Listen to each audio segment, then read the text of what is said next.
Hi, so we're going to show you how to wrap the wrist. This is not a professional boxers or MMA professionals wrap where we build up a lot of padding across the knuckles. This is to protect the hand and the wrist from injury. So we take the side that says this side down, we hook the wrist.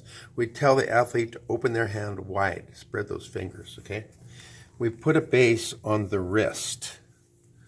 Remember that we're helping, this wrap is helping, but it's not going to stop the athlete. The athlete has to remember to keep that wrist straight when they're punching. They need to make a good fist, and hit with these knuckles, not these knuckles, but we're going to help, okay? The wrist gets thicker as it bends. So if we confine that, it'll tend to deflect the wrist back to a straight position and help the athlete keep their wrist straight. So we're going to get a base on the wrist, going around 3 times or more depending on the length of the wrap. Okay, open the hand. We want to have the person open the hand wide. Now we're going to do what we call a figure 8. This is the same thing you do if you sprained your ankle, just figure 8, or make an X across the hand. It goes over the thumb, under the thumb. Okay, this is going to stop movement this way, side to side. Support a little bit. So we're going to get a nice figure 8 going. Okay, too tight would mean that we begin to lose perfusion or circulation in the fingers. There's our figure 8. About 3 times, depending on the length of your wrap. Some kids' wraps are kind of short. Okay, now this is when we're going to hold the bones together. A very common injury for a boxer is what's called the boxer's fracture, where this smaller bone bows out and snaps.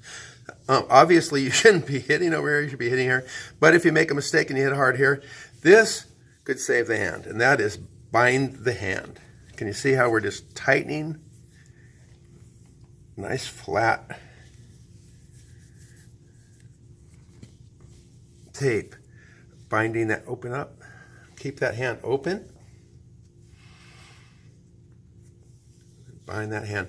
Now, of course, this is when a professional boxing wrap, you'd go through the fingers, create a pad here, but we're not doing that.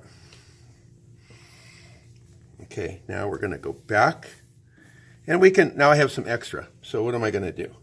Repeat the X or figure 8. And now I have a reasonable amount left. I don't want to end up down here because it'll fall off. So where I end up is on the wrist.